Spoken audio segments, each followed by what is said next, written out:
এটা তুমি মন্দ বলনি, ঠিক আছে তাহলে আমি আসছি। তো ছোট্ট ছেলেটা সাষ্টাঙ্গে মাকে প্রণাম। জননী জন্মভূমিষ্বা স্বর্গাদতি গরীয়সী মা।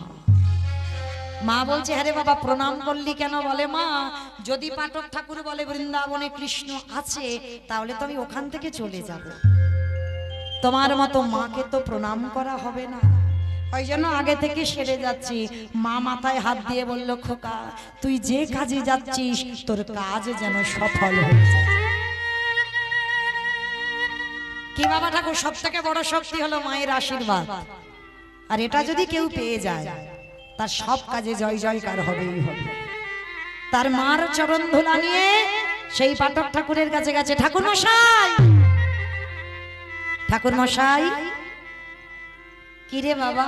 আচ্ছা সত্যি করে বলবে তুমি এখানে কালকের বসে বলনি বৃন্দাবনে কৃষ্ণ